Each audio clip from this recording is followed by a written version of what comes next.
তারা কিন্তু সেটির প্রতিবাদও করছেন যে ভারত যেই শেখ হাসিনা এদেশের মানুষের উপর গণহত্যা চালিয়েছে, এদেশের গণতন্ত্রকে হত্যা করেছে, এদেশের অর্থনীতিকে শেষ করে দিয়েছে, এদেশের শিক্ষা ব্যবস্থাকে ধ্বংস করেছে এবং সেই শেখ হাসিনাকে ভারত যখন আশ্রয় দিয়েছে এবং আশ্রয় দেওয়ার মধ্য দিয়ে শুধু ক্ষান্ত থাকেনি, এরপর নানা রকম সেদেশের গণমাধ্যমগুলোতে নানা রকম অপপ্রচার চালানো হয় ভারতীয় গণমাধ্যমে। সেটির প্রতিবাদও কিন্তু এখানে আজকে করা হচ্ছে। আমরা দেখছি যে এখানে যে বৈষম্য বিরোধী ছাত্র আন্দোলনের যারা নেতৃবৃন্দ আছেন তারা কিন্তু বলছেন যে আজকের যে মার্চ ফর ইউনিটি যে কর্মসূচি ঘোষণা করা হয়েছে, এই মার্চ ফর ইউনিটি কর্মসূচির মধ্য দিয়ে আসলে জুলাই আগস্টের যে গণ অভ্যুত্থান সেটির ঘোষণাপত্রের সপক্ষে এখানে আজকে কিন্তু শিক্ষার্থীরা একত্রিত হয়েছেন এবং আমরা দেখেছি যে শুধু বৈষম্য বিরোধী ছাত্র আন্দোলন নয়, এখানে জাতীয় নাগরিক কমিটির নেতৃবৃন্দ কিন্তু আজকে এখানে উপস্থিত আছেন। আমি একটু আবারও বলতে চাই যে এখানে আমরা দেখেছি যে সকাল থেকেই আসলে আমরা যেটি লক্ষ্য করেছি, ঢাকার বাইরে থেকে যেসব বাসে করে শিক্ষার্থীরা বা বিভিন্ন বাহনে করে যেসব শিক্ষার্থীরা এসেছেন সেসব বাস বাহনগুলোকে কিন্তু ঢাকা বিশ্ববিদ্যালয় এলাকা পর্যন্ত আসতে নিরুৎসাহিত করা হয় এবং সেগুলোকে কিন্তু যে আগারগাঁওয়ের যে পুরাতন যে বাণিজ্য মেলার মাঠ রয়েছে সেই বাণিজ্য মেলার মাঠে কিন্তু বাসগুলোকে আমরা পার্কিং করতে দেখি। আমরা সেখানে সকালে ছিলাম এবং দেখেছি এক এক করে বাসগুলো সেখানে আসতে থাকে এবং শিক্ষার্থীরা কিন্তু সেখান থেকে বা বিভিন্ন স্থানে নেমে কিন্তু তারা ধীরে ধীরে এই ইয়াতে আসতে শুরু করে ঢাকা বিশ্ববিদ্যালয়ের কেন্দ্রীয় শহীদ মিনারে।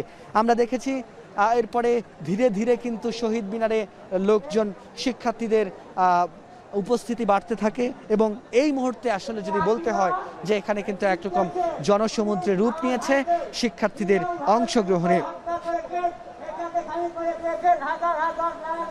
আমরা দেখেছি শুধু আন্দোলনরত শিক্ষার্থীরা নয়, সেই আন্দোলনে যারা আহত হয়েছেন, যাদেরকে বলা হচ্ছে যে জীবন্ত শহীদ, তারা কিন্তু এই আজকের মার্চ ফর ইউনিটিতে অংশ নিয়েছেন এবং তারা কিন্তু শহীদ মিনারের যে পাদদেশে তাদেরকে কিন্তু সেখানে বসার তাদের জায়গা রাখা হয়েছে। আমরা আন্দোলনে যেসব জুলাই গণ অভ্যুত্থানে যেসব শিক্ষার্থী সাধারণ মানুষ যারা আহত হয়েছেন আমরা তাদের কাছে গিয়েছিলাম। আমরা দেখেছি কেউ চোখ হারিয়েছেন, কেউ পা হারিয়েছেন, কেউ পঙ্গুত্ব বরণ করেছেন এবং কেউ আসলে দু চোখ দিয়ে দেখতেও পান না, এরকম মানুষও কিন্তু এখানে আছেন। এবং আমরা দেখেছি যে একজন আমাদেরকে দেখালেন তার শরীরের হাতে পায়ে বিভিন্ন জায়গায় আসলে যে গুলির চিহ্ন সেটি কিন্তু আমরা এখানে দেখেছি। আমরা আহতদের সঙ্গে কথা বলেছি, আহতরা বলছেন যে তাদেরকে যারা জুলাই গণ অভ্যুত্থানে আন্দোলন করেছে, যারা শহীদ হয়েছে, যারা আহত হয়ে পঙ্গুত্ব বরণ করেছে, তাদেরকে বিপ্লবী হিসেবে ঘোষণা করা হোক এবং জুলাই গণ অভ্যুত্থানের যে ঘোষণাপত্র সেটি যত দ্রুত সম্ভব সেটি যেন দেয়া হয়। এবং আরেকটা বিষয় বলতে হয় যে শুধু আহতরা নন, এখানে কিন্তু আমরা দেখেছি যে শহীদ যারা হয়েছেন তাদের পরিবারের লোকজনও কিন্তু এখানে এসেছেন এবং কারো সন্তান যাদের সন্তান শহীদ হয়েছে এরকম লোকজন এখানে এসেছেন এবং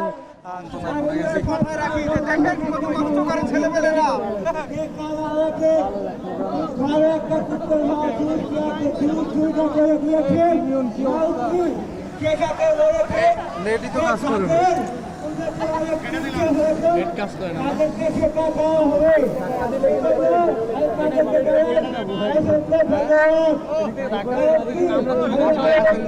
টাকা দিবেন কেন? 1 লাখ টাকা এলো করেন না।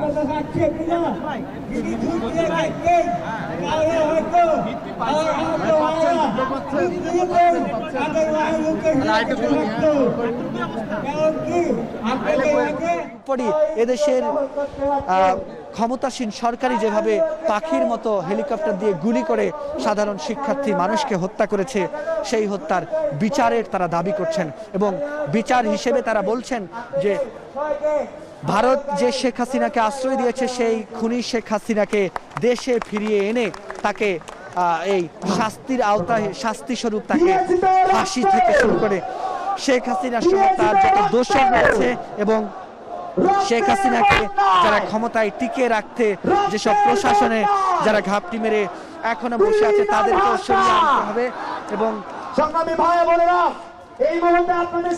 এবং জুলাই গণ অভ্যুত্থানের সময় যে ছাত্রলীগ থেকে শুরু করে আওয়ামী লীগের যে অন্যান্য সহযোগী অঙ্গ সংগঠন যারা এই জুলাই গণ অভ্যুত্থানে সাধারণ শিক্ষার্থীদের উপর নির্যাতন চালায় এবং বাধা সৃষ্টি করে তাদের কিন্তু এখানে বিচারের দাবি করতে হবে এবং বিচারের দাবি তারা করছেন এবং বিচার হিসেবে তারা ফাঁসি দাবি করছেন।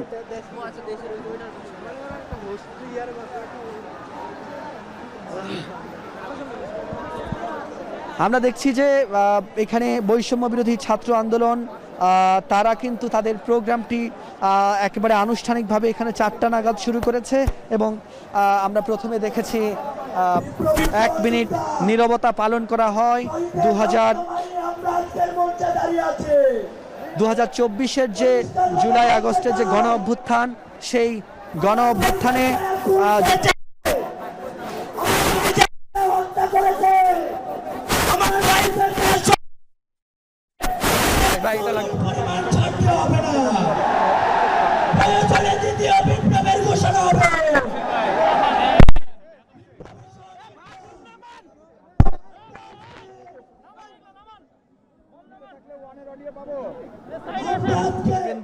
এবং সংবিধান এখনো বহাল রয়েছে, যেই সংবিধান বাংলাদেশের নাগরিকের অধিকার দিতে পারে নাই, যেই সংবিধান দাড়ি টুপিওয়ালাদেরকে অধিকার দিতে পারে নাই, যেই সংবিধান আলেমদেরকে জঙ্গি বানিয়েছে, সেই সংবিধানের বাংলাদেশে থাকতে পারে না। আমরা পরিষ্কার ভাবে বলতে চাই, এই বাংলাদেশের ছাত্র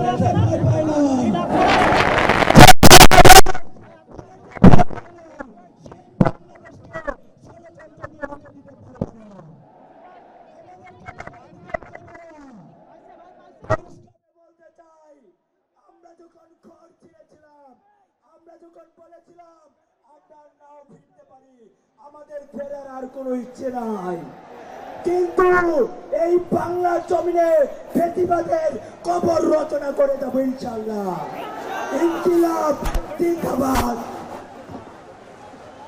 এখন বক্তব্য দিবেন বৈষম্য বিরোধী ছাত্র আন্দোলনের কেন্দ্রীয় সমন্বয়ক গণ অভ্যুত্থানের অন্যতম নায়ক রিফাত রশিদ।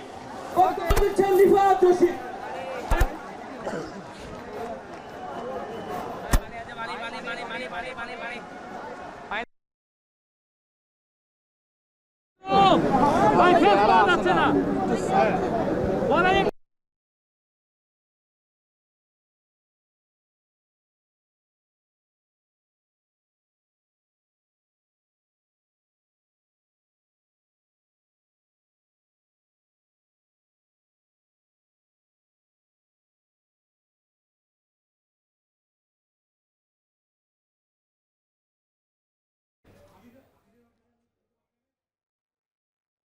দর্শক আপনারা দেখতে পাচ্ছেন যে শহীদ মিনারে মার্চ ফর ইউনিটি যে কর্মসূচি চলছে বৈষম্য বিরোধী ছাত্র আন্দোলনে, সেখানে ছাত্র থেকে শুরু করে অন্যান্য অনেকেই সেখানে সমবেত হয়েছেন এবং সেখানে ইতিমধ্যে বৈষম্য বিরোধী ছাত্র আন্দোলনের যে কেন্দ্রীয় যেই নেতারা রয়েছেন তারাও সেখানে উপস্থিত হয়েছেন এবং আজকের এই 31 তারিখে যেই বৈষম্য বিরোধী ছাত্র আন্দোলনের যে কর্মসূচি তারা ঘোষণা করেছিলেন সেটি পূর্ব নির্ধারিত ঘোষণা ছিল, যদিও আজকের দিনে ঘোষণাপত্রের একটা ব্যাপার উঠেছিল যে 31 তারিখে 24শে জুলাইয়ের যে ঘোষণাপত্র সেটি তারা ঘোষণা করতে যাবেন, কিন্তু গতকালকে তারা একটি একটি মিটিং করেন এবং সেখানে প্রেস কনফারেন্সের মাধ্যমে তারা সেটি তুলে নেন। কারণ হচ্ছে এর আগেই বর্তমান অন্তর্বর্তী সরকার দর্শক এই মুহূর্তে বৈষম্য বিরোধী ছাত্র আন্দোলনের নেতারা কথা বলছেন, আমরা সরাসরি চলে যাচ্ছি সেখানে। আবার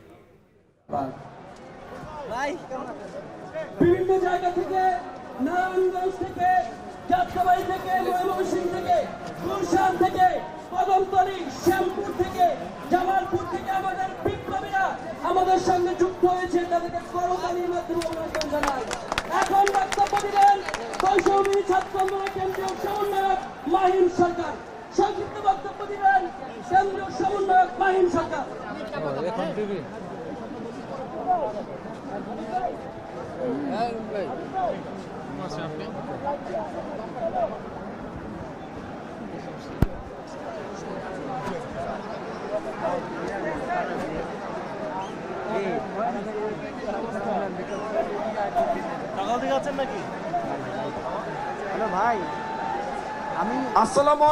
দর্শক আপনারা শুনছিলেন যে সেখানে বৈষম্য বিরোধী ছাত্র আন্দোলনের যারা কেন্দ্রীয় নেতারা উপস্থিত হয়েছেন তারা একে একে বক্তব্য রাখছেন।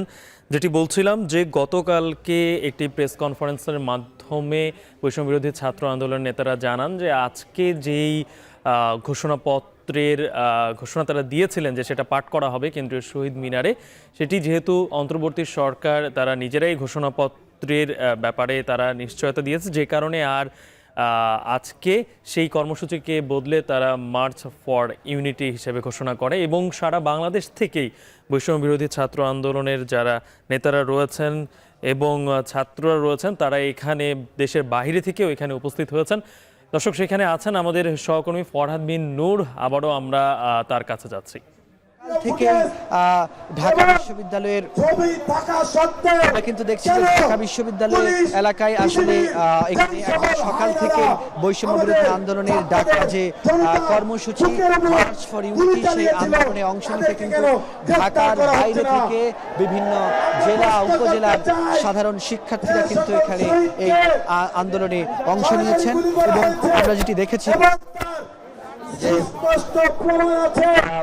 ঢাকার বাইরে থেকে সব আন্দোলনকারীরা এসেছেন, আমরা তাদের সাথেও কথা বলছি এবং আমাদের কাছে যে খবরটি এসেছে যে আন্দোলনে আজ থেকে কিছু জায়গায় আওয়ামী লীগের হামলার শিকার হয়েছে কোথাও কোথাও, সেটিও কিন্তু আমরা বৈষম্য বিরোধী ছাত্র আন্দোলন সূত্রে জানতে পেরেছি। এবং আরেকটা বিষয় আসলে বলতে হয় যে জুলাই গণ অভ্যুত্থানের যে ঘোষণাপত্র সেটির সপক্ষে কিন্তু আজকে এখানে অংশ নিতেই সেটির সপক্ষে কিন্তু আজকে এখানে বৈষম্য বিরোধী ছাত্র আন্দোলনের ডাকা যে মার্চ ফর ইউনিটি সেই কর্মসূচিতে এখানে সারা দেশ থেকে শিক্ষার্থীরা এসে কিন্তু অংশ নিয়েছে। আমরা আরেকটা বিষয় দেখেছি শুধু সাধারণ শিক্ষার্থীরা নয়, আমরা দেখেছি যে যেসব পরিবারের শহীদ পরিবার যারা আছেন শহীদ পরিবারের লোকজনও কিন্তু এখানে এসেছেন এবং আমরা দেখেছি যে যারা সন্তান হারিয়েছেন অথবা পরিবারের একমাত্র উপার্জনক্ষম ব্যক্তি তারা কিন্তু এখানে এই আজকের এই মার্চ ফর ইউনিটি কর্মসূচিতে এসছে।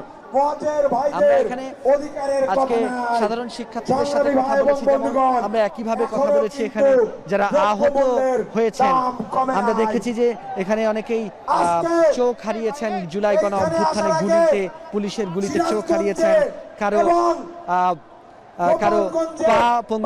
পা হারিয়েছেন, কেউ পঙ্গুত্ব বরণ করেছেন, এরকম অসংখ্য আহত কিন্তু এই আন্দোলনে কিন্তু আজকের এই মার্চ ফর ইউনিটি কর্মসূচিতে কিন্তু অংশ নিতে এসেছেন। আহত এবং শহীদ পরিবারের লোকজনের জন্য যেমন আলাদা ব্যবস্থা রাখা হয়েছে।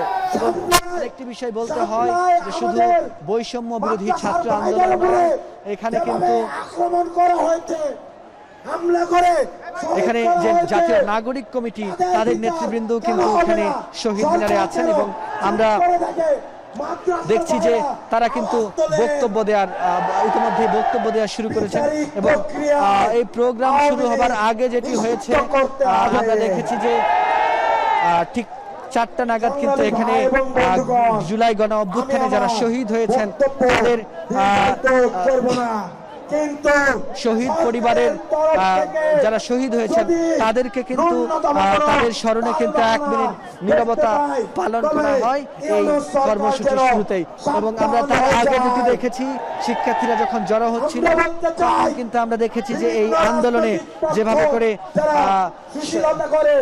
করে শিক্ষার্থীদের উপর গত জুলাই গণ অভ্যুত্থানে যেভাবে করে আন্দোলনে তাদের উপর নির্মম নির্যাতন করা হয়, তাদের উপর গুলি করা হয় এবং যে গণহত্যা চালানো হয়, সেটির উপর কিন্তু একটি এখানে ডকুমেন্টারি কিন্তু এখানে প্রদর্শন করা হয়। ইনকিলাব জিন্দাবাদ।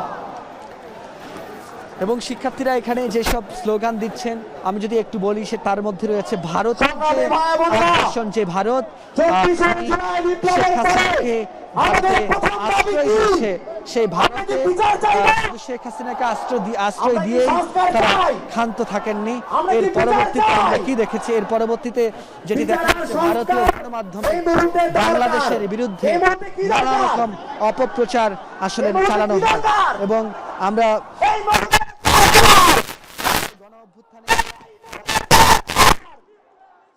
এখন শিক্ষার্থীরা এই মুহূর্তে যে স্লোগানটি দিচ্ছেন যে এই মুহূর্তে দরকার বিপ্লবী সরকার, তারা বলছেন যে অন্তর্বর্তী সরকার যেমন গঠন করা হয়েছে সেই সরকারকে কিভাবে বিপ্লবী সরকার করা যায় সেটি কিন্তু তারা আজকে এই এখানে সেই দাবিতে কিন্তু তারা করছেন।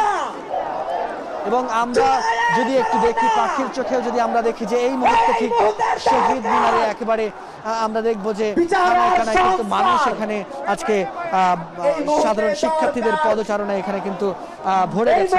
এবং ঢাকা বিশ্ববিদ্যালয়ের বিভিন্ন এলাকাতেও কিন্তু এই আন্দোলনরত শিক্ষার্থীরা বা এই মার্চ ফর ইউনিটি কর্মসূচিতে অংশ নেওয়া শিক্ষার্থীরা কিন্তু আজকে এই ঢাকা বিশ্ববিদ্যালয় এলাকায় এবং বিশেষ করে এই কেন্দ্রীয় শহীদ মিনার ঘিরে কিন্তু মানুষ সাধারণ শিক্ষার্থীদের একরকম ঢল নেমেছে। একজন প্রবাসী যোদ্ধা বক্তব্য দিবেন। এখানে আমরা শিক্ষার্থীদের সাথে যেটি কথা বলে জেনেছি, তারা বলছেন যে জুলাই গণ অভ্যুত্থান মূলত শুরু হয় যে কোটা সংস্কার আন্দোলনের মধ্য দিয়ে। সেই কোটা সংস্কার একটি যৌক্তিক আন্দোলন ছিল। আন্দোলনকে নানা রকম বাধা বিঘ্ন সৃষ্টি করা হয় এই আন্দোলনে, এবং কি এক পর্যায়ে আওয়ামী লীগের যে ছাত্র সংগঠন ছাত্রলীগ, যারা লেজুর ভিত্তিক ছাত্র রাজনীতি ক্যাম্পাসগুলোতে কায়েম করেছিল, সেই ছাত্রলীগকে কিন্তু এক পর্যায়ে আন্দোলনরত শিক্ষার্থীদের উপর লেলিয়ে দেওয়া হয়। এবং আমরা যেটি দেখেছি যে এই আন্দোলনরত শিক্ষার্থীদের উপর লেলিয়ে দেওয়ার উপর আমরা দেখেছি যে শিক্ষার্থীদের উপর যেভাবে নির্মম নির্যাতন করা হয় সেটির কিন্তু এখানে প্রতিবাদ করা হচ্ছে। এখানে যে মার্চ ফর ইউনিটি, অর্থাৎ এখানে সারা দেশের মানুষকে যে জুলাই গণ অভ্যুত্থানের যে ঘোষণাপত্র এবং এটিকে সমর্থনের দাবিতে আজকে যে মার্চ ফর ইউনিটি প্রোগ্রাম, এর মধ্যে কিন্তু বলছেন যে যারা জুলাই গণ অভ্যুত্থানে শহীদ হয়েছেন, যারা আহত হয়েছেন, তাদেরকে রাষ্ট্রীয়ভাবে স্বীকৃতি দিতে হবে এবং তাদেরকে বিপ্লবী হিসেবে তাদেরকে ঘোষণা করতে হবে। শুধু তাদেরকে বিপ্লবী হিসেবে ঘোষণা করলেই হবে না, মূলত পুরো সরকারকেই বিপ্লবী সরকারে রূপ নেওয়ার কথা কিন্তু তারা এখানে বলছেন। আমরা জুলাই গণ অভ্যুত্থানে যেটি দেখেছিলাম যে সেখানে একটি শান্তিপূর্ণ শিক্ষার্থীদের যে আন্দোলন ছিল, সেই আন্দোলন কিন্তু একসময় আওয়ামী লীগ এবং তাদের ক্ষমতাসীন তারা ক্ষমতায় থেকে তাদের যে পুলিশ প্রশাসন থেকে শুরু করে পুরো রাষ্ট্রযন্ত্রকে কিন্তু শিক্ষার্থীদের বিপরীতে দাঁড় করিয়ে দেওয়া হয়। এক পর্যায়ে আমরা দেখেছি যে শেখ হাসিনার ক্ষমা প্রার্থনা থেকে শুরু দায়িত্বরত যেসব অফিসার, যেসব মন্ত্রীরা ছিলেন, তাদেরকে বহিষ্কার এবং তাদের বিচারের দাবিতে কিন্তু একসময় আমরা দেখি যে বৈষম্য বিরোধী ছাত্র আন্দোলন একসময় 9 দফা দাবি দেয়। এবং 9 দফা দাবি যখন আমরা দেখি যে শিক্ষার্থীদের উপর যে গণহত্যা চালানো হয়, হেলিকপ্টার থেকে শুরু করে হেলিকপ্টার থেকে উপর থেকে পাখির মতো গুলি করে শিক্ষার্থীদের যে শিক্ষার্থীদের উপর যে নির্মম নির্যাতন এবং গণহত্যা চালানো হয়, কোন সম্পর্ক আমাদের থাকবে না। আমরা রক্ত দিয়েছি, যদি আমরা দেখেছি যে সেই এরপরই কিন্তু এক দফা আন্দোলনের রূপ নেয় সেই জুলাই গণ অভ্যুত্থান এবং কোটা সংস্কার আন্দোলন যে 9 দফা থেকে এক দফা পরিণত হয়। এক দফাটি ছিল শেখ হাসিনার আওয়ামী লীগ সরকারের পতন এবং শহীদ মিনারে এই মুহূর্তে দাঁড়িয়ে আছে। শহীদ মিনারের যে দৃশ্যটি আমরা দেখছি, ঠিক একই রকম দৃশ্য কিন্তু আমরা দেখেছিলাম 4 আগস্টে, অর্থাৎ শেখ হাসিনার পতনের আগের দিন।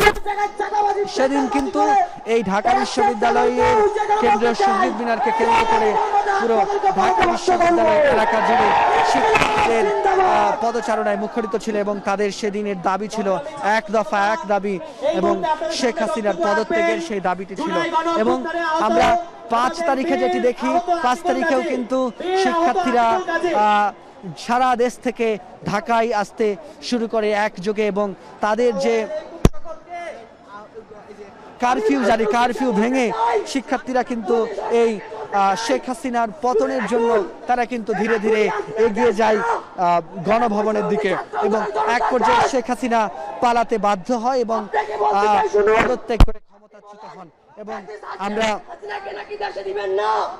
আমরা ভালো করে বলে দিতে চাই, ভালো করে শুনে রাখুন। আমরা দেখছি যে এখানে এরপরে যে আন্দোলনটি, এরপরে যে শেখ হাসিনার পতন হলো, পতনের পর কিন্তু একটি অন্তর্বর্তী সরকার গঠন করা হয়। অন্তর্বর্তী সরকার গঠনের পর শিক্ষার্থীরা বলছেন যে যারা গণহত্যা চালিয়েছে তাদের বিচার করা হয়নি এবং এই শেখ হাসিনাকে গত 15 বছরে ফ্যাসিস্ট শাসক হিসেবে গড়ে তুলতে যারা সবচেয়ে বেশি ভূমিকায় ছিল, বিশেষ করে যে প্রশাসনের বিভিন্ন পদে যারা আসীন ছিলেন এবং পুলিশ প্রশাসন থেকে শুরু করে যারাই আসলে এই সরকারকে ফ্যাসিস্ট হতে সহযোগিতা করেছিল, তাদের এখনো কোনো প্রকার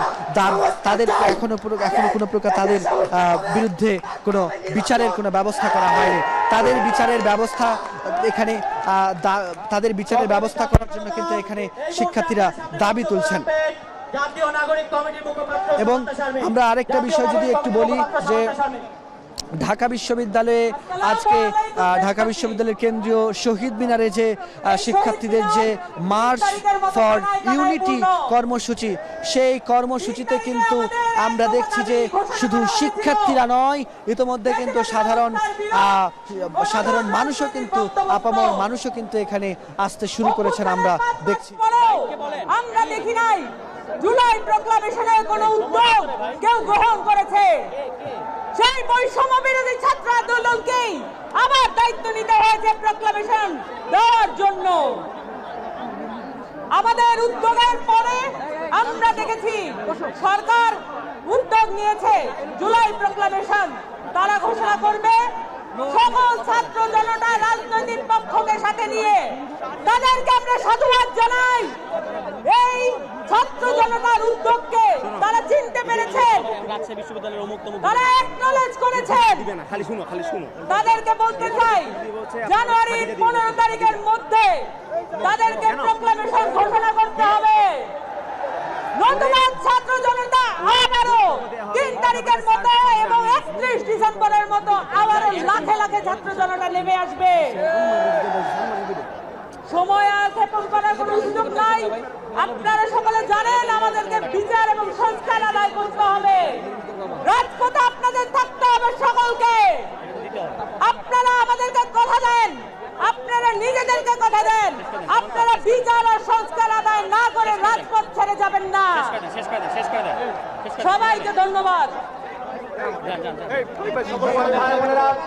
এখন সেই ঘোষণাপত্রটি কত তাড়াতাড়ি দেওয়া সম্ভব হয়, কত তাড়াতাড়ি দেওয়া যায়, সেটি কিন্তু আজকে এখানে শিক্ষার্থীরা বলছেন এবং তারা যত দ্রুত সম্ভব জুলাই গণ অভ্যুত্থানের ঘোষণাপত্র প্রকাশের কিন্তু তারা দাবি করছেন।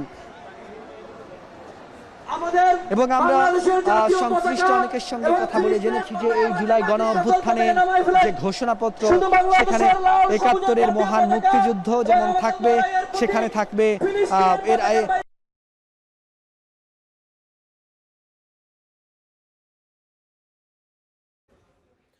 দর্শক আপনারা দেখছেন যে শহীদ মিনারে যেই বৈষম্য বিরোধী ছাত্র আন্দোলনের যে কর্মসূচি চলছে সেটি কেন্দ্রীয় নেতারা এখনও উপস্থিত হয়েছে এবং সারা বাংলাদেশ থেকে ছাত্র জনতা এখানে উপস্থিত হয়েছে এবং সেখানে কিছুক্ষণ আগেও একটি স্লোগান আমরা শুনছিলাম যে এই মুহূর্তে দরকার বিপ্লবী সরকার। অর্থাৎ গত এই জুলাই আগস্টের যেই গণ অভ্যুত্থান, এই গণ অভ্যুত্থানের পরবর্তীতে যেই ঘোষণাপত্র নিয়ে এত কথা হচ্ছে সেটি আজকে প্রকাশের কথা ছিল এই শহীদ মিনারে বৈষম্য বিরোধী ছাত্র আন্দোলনের পক্ষ থেকে। তবে গতকালকে যেহেতু অন্তর্বর্তী সরকার এই ঘোষণাপত্র রাজনৈতিক দল এবং সবার মতামত নিয়ে নিজেরা প্রকাশের একটি সিদ্ধান্ত নিয়েছে এবং তারপরেই বৈষম্য বিরোধী ছাত্র আন্দোলনের তারা কর্মসূচি এই দিয়েছে আজকে শহীদ মিনার এবং এখানে সারা বাংলাদেশ থেকেই তারা উপস্থিত হয়েছেন। এই শহীদ মিনারের একটা বিশেষ আমরা জানি যে শহীদ মিনারের এমনিও বাংলাদেশের ইতিহাস এবং বাংলাদেশের সব কিছুর সঙ্গে শহীদ মিনার ভাষার সাথে যেভাবে জড়িত, ঠিক তেমনি জুলাই গণ অভ্যুত্থানেও এই শহীদ মিনারের একটি মুখ্য ভূমিকা ছিল। সেটি হচ্ছে যে এখান থেকেই জুলাই গণ অভ্যুত্থানে যখন ৯ দফা দাবি তোলা হয় তখন এই শহীদ মিনারের এক সমাবেশ থেকে সেই 9 দফা দাবি 1 দফা দাবিতে রূপান্তরিত হয় এবং সেই দাবিটি তখন ছিল একটাই দাবি যে তখনকার যে সরকার, সেই সরকার ফ্যাসিবাদী সরকার শেখ হাসিনার